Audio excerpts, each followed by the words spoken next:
life. How you feeling, man? Oh man, I'm blessed. How are you, Harold? I am so full of joy. I don't know, Elijah. I just, get up every day and thank God just every single day for having this type of vibe. Some people That's find right. it hard, but He has gifted and blessed me with just this fire of energy and positive thought every day. That's So I right. get up and use it, man. That's Thank you right. so much for tuning in with me today and coming in, sharing your great program. And before we get into the rhythm of life, I want to know just a little bit about Elijah Norwood. And I guess if it's Elijah and Elisha company, there must be another partner in this. So Yeah. introduce yourself and tell me a little bit about you, the company, before we Okay. get into the great rhythm of life program that you have. I love it. I love it. So the company is Elijah and Elisha. Okay, Um, I'm sorry. no, it's all right. It's all right. Elijah and Elisha partners, and that's after the prophets in the Bible, Elijah and Elisha. I got you. Elisha was his predecessor. Uh, and but a little bit about me. Born and raised here in Indianapolis. I graduated from Cardinal Ritter. Been an artist all my life, multifaceted artist, painting, uh, did graphic design and t-shirts and apparel at one point. Um, Found the drums during college on the campus of Western Kentucky. And at that time, there was a professor there who was also the counselor who designed a program, which was a community drum circle to combat Thirsty Thursday. So, on college campuses, all the kids would go out and drink, but she wanted to provide a healthy way for them to release. And that was drumming in the drum circle. And in that capacity, man, I mean, that drum circle was really successful. We would post up on Western Kentucky's campus, have all the drums out there, and get going. There were people singing and rapping and dancing, and it really, hit its mark in having people show up there as opposed to going out and just drinking. And so that was something we were really proud of. And the drums just had a call on me then. One of the guys there, his name was Drew. At that time, he was a pretty good friend and a mentor of mine, older gentleman too, by the way. And he showed me how to make the drums. He's like, man, you're just naturally talented at this. And he was a first chair flute at, I think it was Berkeley, that he graduated from. And so he's just musically inclined.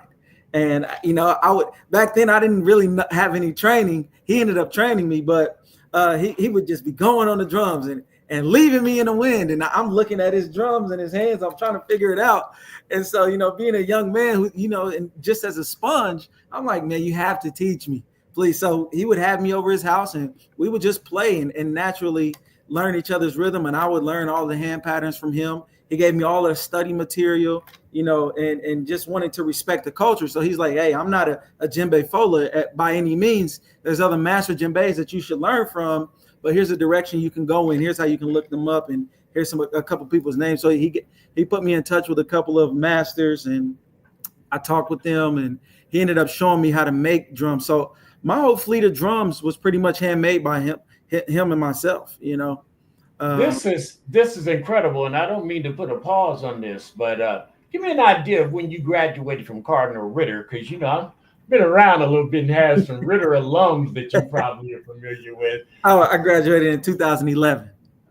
Okay, so you came out with them Shelton girls around that Oh time, yeah, Dino's daughters and all that. Elise, Okay, Dino, yeah, yeah. okay.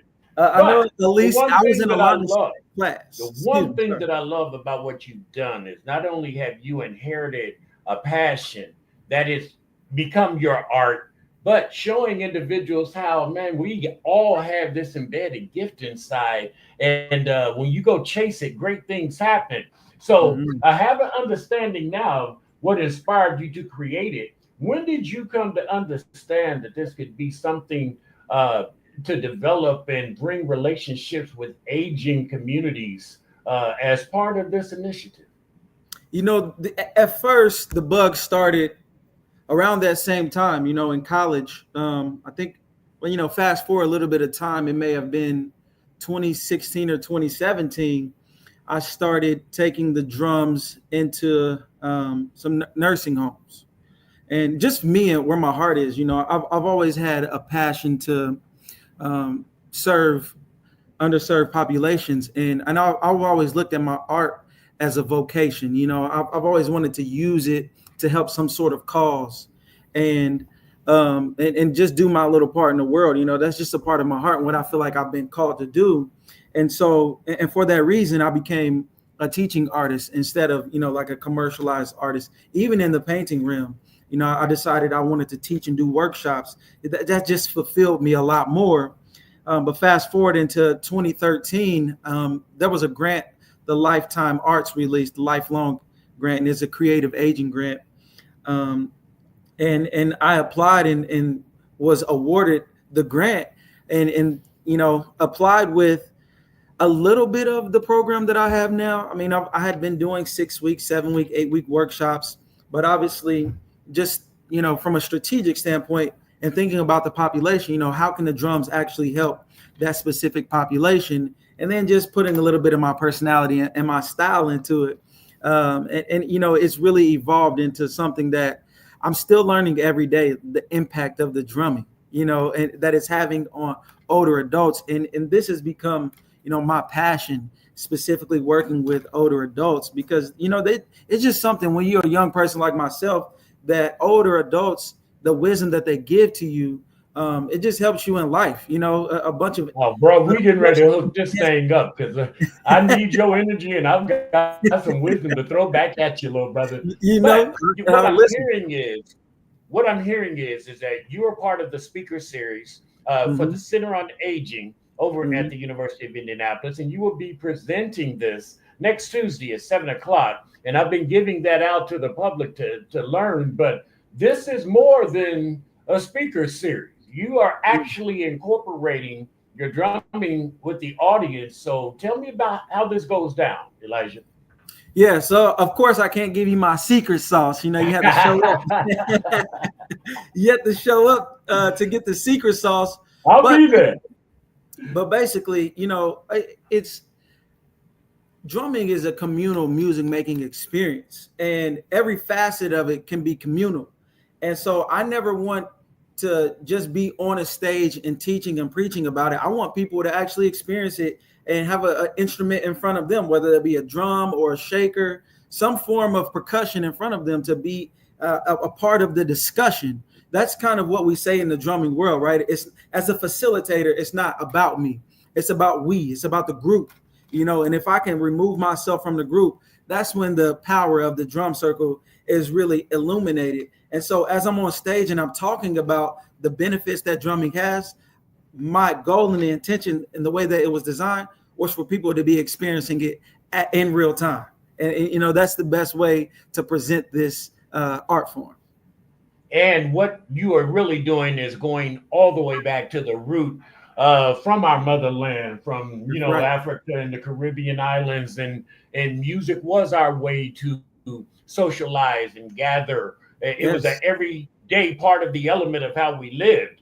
And so you're bringing the natural way to gather and group with people who might have different viewpoints, and using this gift of music. I'm loving this because I use my writing form in art to do the same thing.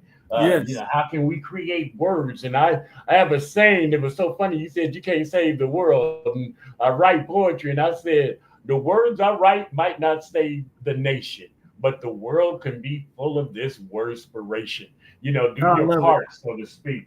So tell me about Rhythm of Life, the drum group, some of the things that have happened since you have been in this sphere of working with singers and using music to gather people. What has happened, you know, transformed out of this? Okay. Great question too. You know, so I've been running this workshop, you know, different libraries. I've had it at some museums as well. And one in particular, the Hussey Mayfield Memorial Public Library, the Zionsville branch, that group went over so well. I mean, and it was really a case study that I did with this specific population, because one of the things I knew what drumming could do, and there's a ton of research, and I won't bore, you know, the listeners with a bunch of stats, but I will give a few just from my own case study in working with that specific group, because I just wanted to know what's the intrinsic value of drumming? Like how is it actually affecting people who are a part of this? And so some of the statistics that came out of this were, number one, 100% of the participants gave it an excellent rating. They said it completely met their expectations. And there was something around 90% of the participants who had never picked up a drum in their life and never been a part of a drum circle, let alone a drum workshop for 6 weeks. And then on the emotional and physical health side, there were 80% reported, significant improvement to their overall well-being. And again, this is after the 6 weeks. And then socially, a third of the participants said that they felt completely more connected to the rest of the group. And something about that music, brother. Something about that music. I tell people all the time, it is an elixir. I told you, Jumbo Love is really just music spiced with information, awareness, and resources. But without it, this show probably would not have the same effect.